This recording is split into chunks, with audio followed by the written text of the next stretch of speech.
So hello my friends, Devaun Lennox here, PhotographyPX. In today's video, we have an exclusive behind the scenes interview here at WPPI 2020 with Tuvy Lumberg. He's the one that's created the V-flat world, completely revolutionizing the industry, especially for those of us that shoot in studio that have also kind of battled with making our own V-flats and been kind of ghetto. Well, he's actually made this a very professional, accessible, and affordable option for you guys so that you don't have to have this ghetto setup when your model or your creative team comes over to your studio and they see this cardboard like janky little thing in the side. You're like, oh, it's reflecting light, you know? He actually made a really accessible and absolutely great product that's travel friendly. Free shipping as well, which is great, which is awesome. And so I wanted to kind of interview him and pick his brain as someone that's in our age group, as a really successful young entrepreneur. Kind of explaining a little bit about his journey. Why did he want to, ultimately create V-flat world, and what kind of drove that initial spark and that initial creation? So if you want to just take that off. For sure, yeah. There's a couple things in why I got started and why I chose this as a path to go down. Yeah. I think the number one thing was just seeing a very big gap in the market. I know what you mean, yeah. Anytime people are talking about DIY products, there's always a lot of people that don't want to be DIYing or. That's so true, yeah. And there's just people that are not handy and they're not interested. They'd rather the convenience. And then there's also there's the portable aspect and making something foldable, because the DIY V-flats weren't foldable. They were just 4x8 big gigantic pieces of boards. Yeah, that would foam core. Yeah, foam core that you would tape together, or a styrofoam. Yeah. And sometimes it would require painting one side black or white. And I just think that for some people it wasn't cost effective and it was time consuming. For some people it was both, and for some people it's neither. I don't think the product is for everyone. I think there are people that have very big studios that just want to buy a ton of foam core and have an assistant make it all day or something like that. Yeah, but that's just so inconvenient though. Yeah. Man. Honestly, so when I was searching myself, I was starting to get more into studio lighting. Yeah. I was watching Sue Bright's videos. Oh, Sue Bright's, yeah, she's awesome. She had a very popular video, and Felix Kuhn's also had a video. Felix is great too, yeah. Yeah, he's a friend and he's a great guy, and we did a video with him, and he was actually one of the first guys, with some sort of like following, like an influencer, to actually reach out to us and to show interest. Wow, that's awesome, man. But yeah, I was like researching different ways to get V-flats and to incorporate them into my workflow in the studio, and I had like 3 tabs open on my computer for like months, and I would keep coming back to Google trying to figure out how to get V-flats and how to buy them. Yeah. And I found a place. There's a place, I don't want to say the name, but they're in New York, and they were selling V-flats online. They were 4x8, half-inch thick.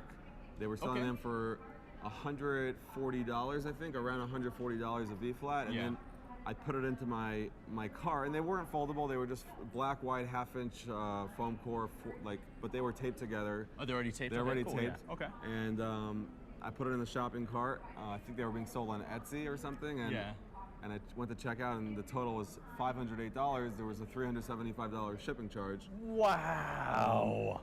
And that is insane. I was really surprised. So to get one V-flat would have cost me $508. Damn, dude. And so again, I just kept looking around, and I couldn't come up with anything, and I don't know, just clicked in my head one day to pursue this, and to turn this into something. Yeah. The foldable idea came to me because that would cut the ship. If something's oversized with UPS and FedEx, like 8 feet long, it's going to cost a lot to ship. Yeah. So making it foldable and a little bit smaller gave us the ability to ship them for free. And yeah, I think not year to date, from when we started, I think 21 months ago, we've sold about 30,000 V-flats. Wow, dude, that's amazing. Yeah, that's incredible. Been very fortunate to get in with B&H and Adorama, and that definitely like helped a lot. Yeah, that's awesome. So the next thing I wanted to ask, outside of just you kind of giving our viewers a little bit of background on why you started V-Flat World, but the next thing is, like, you know, as someone that's in just a younger entrepreneur, like what would be your top 3 tips when it comes to if someone wants to start out, maybe they want to start their own YouTube channel, maybe they're an aspiring entrepreneur and they want to start their own brand or really start their own startup in terms of a company and sell and have a product, what would be some of your top 3 tips? Well, I'll start a little backwards because this just popped into my head and I'm just, you know, thinking about it. I look at a lot of other brands that sell photography equipment, whether it's cameras or lighting or even camera stores like B&H, and I'm watching what people are posting, what type of content they're posting on their Instagram. I think for us, what worked the best, because we're a product brand, I think user-generated content is definitely like the way to go.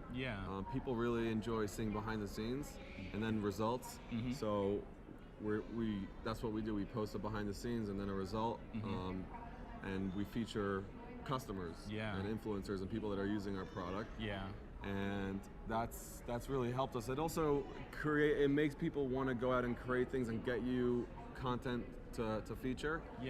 So they're inspired too. They can see. Exactly, and it makes it easier for us as a company. We don't have to be worrying about running out and shooting things every single day, and we're having the best. I mean, it's really the best example you could show is customers using your product and seeing what they can do with it. And I've been blown away with what people like Jeff Carpenter have been able to do, like using the V-Flat, the foldable aspect as like a chin fill, and like resting on the model's lap and self-standing, you know, underfill, and I'm trying to think what else. Being young definitely helps in a lot of ways because, especially the way that we are advertisers advertise their product to us. It's all on social media.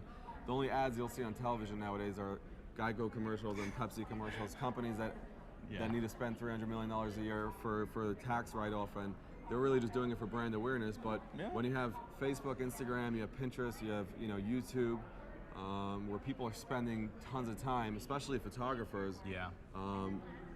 Advertising on those platforms has been really, really beneficial, but also understanding what people want to see and understanding a younger market.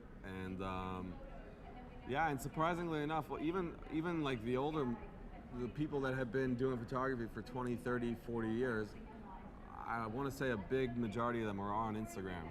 I don't know if they know how to use it. Well, I'm not trying to be, I don't know the word, racist towards old people, or because it's not like that at all. Actually, you know, old people are you know, have wisdom and life experience. They do, But just when it comes to like social media and like millennial type things, it is the people that understand it the best are young people. I think. And I see also like a lot of bigger brands, like they just haven't adapted. Like a lot of things that they're doing are outdated, and they're not marketing their stuff properly. They're not using the advantage of influencers and micro influencers on social media, which is huge. That's how we're coming up on 72,000 followers on Instagram. And all photographers, literally 99% of them, besides my mom and some friends from my hometown, everyone's a photographer or a filmmaker or aspiring or something. And we have just a big platform to share this stuff with, and it really it helped us grow. And, you know, the influencer part of it again was probably the biggest thing that you could do. And so let's just go back to the question. So top 3 tips. So top 3 tips. So far what I'm hearing, like definitely influencers, you know, taking advantage of like the new age of people that are consuming content. For sure. You know, that's huge. That's that's amazing. Influencers and social media, it's all like tied into the same. Those are and what other 2 things would you say for someone that wants to kind of start their thing, besides the, you know, going out there and really connecting and collaborating with some of the influencers? I think that you got to be really, really passionate. I know it's like such a cliche to say, but you got to be really passionate about what you're doing. You have to. When I started the company, I was so excited that there was this gap, and I was going to fill it, and I was going to be that guy to like make V-Flats accessible and bring it to the market. And I got some feedback from photographers when I was like writing down the business plan and structuring things, and they said this is a great idea. And I don't know, there was a lot of excitement. Yeah. And then it just built. It was a happened. snowball, It happened really fast. It's not Yeah. like I sat in a basement working on this for a year. It was from concept to the first V-flat sold was 1 month. So Wow. I had 1 month to execute everything and to build a website, to learn how to advertise on these platforms, to learn how to do email campaigns and logistics with shipping and you know, getting a warehouse space and getting workers to assemble things and box things and packaging. There was a lot of things that that had to come together, and I didn't sleep much for about a month. But again, it wasn't, you know, there's way more complex things than making a V-flat. Yeah. But again, it's still, there were a lot of things that had to happen that were difficult. Yeah. And I think that you know, using the internet to your advantage, like if you're trying to learn something, I know people have very short attention spans.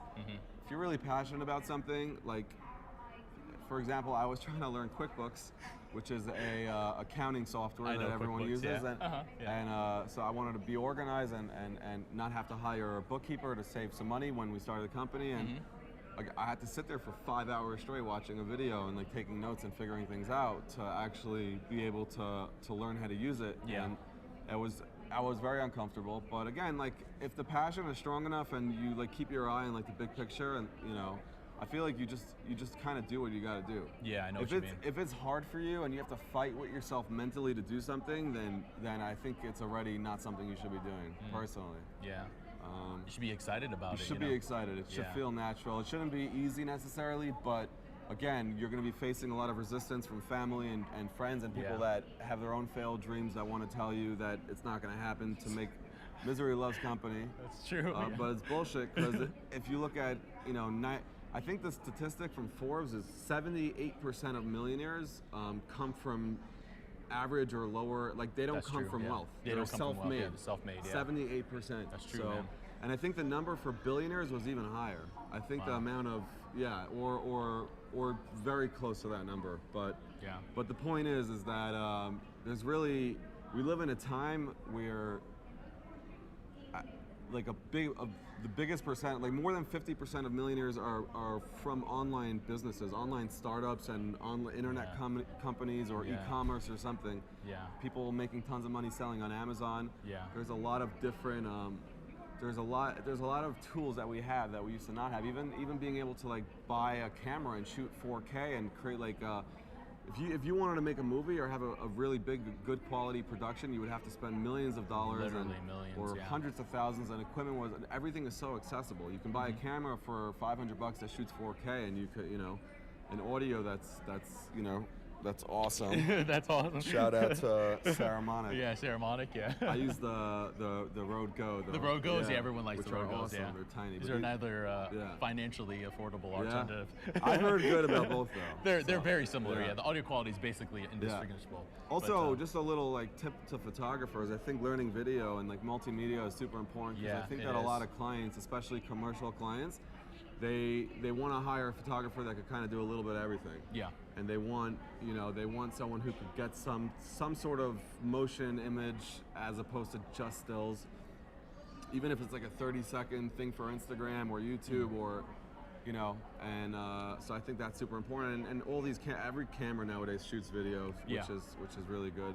So it's good to understand that a little bit.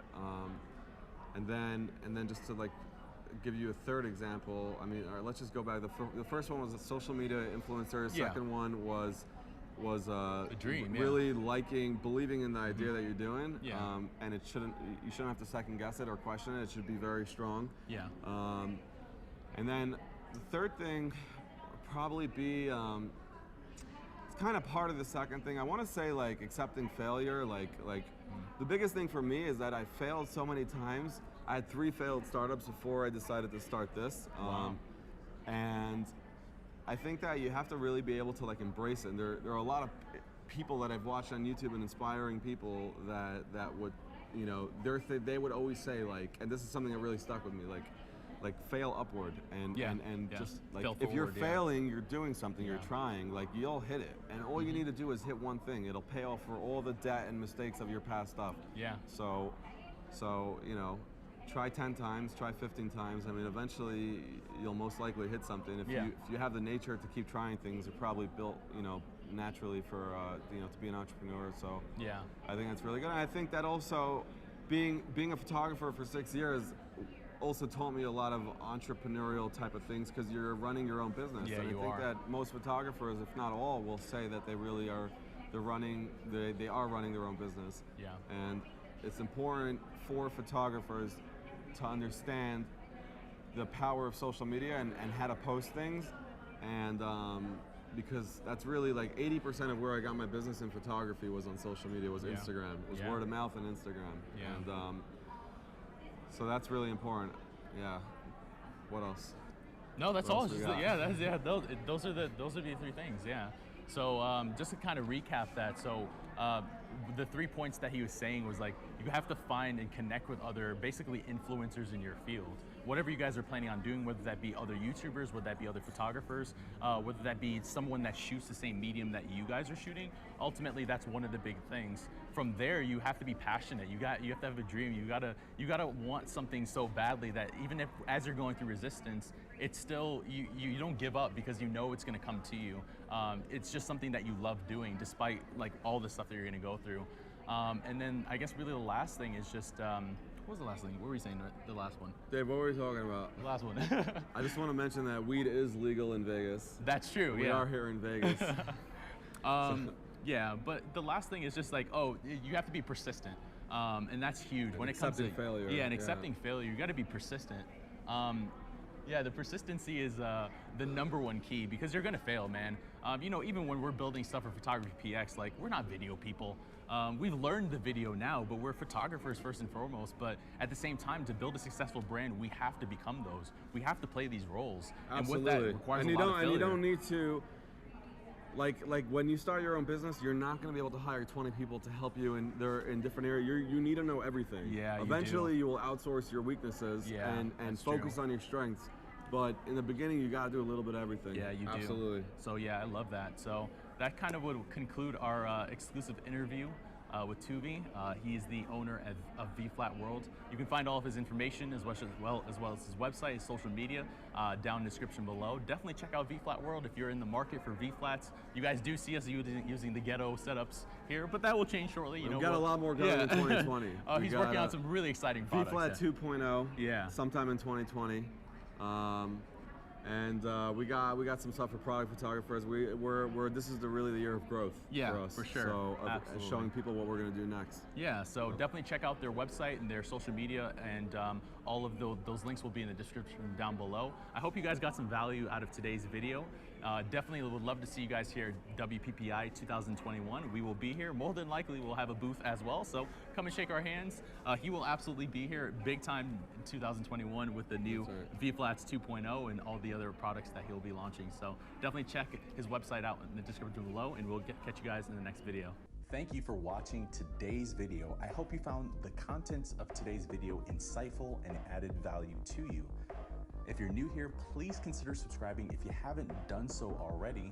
Also, leave us a like and a comment in the description down below. Let us know if I overlooked something or I missed something covered in today's video. This is Devaun Lennox. You know where to find us. Photography.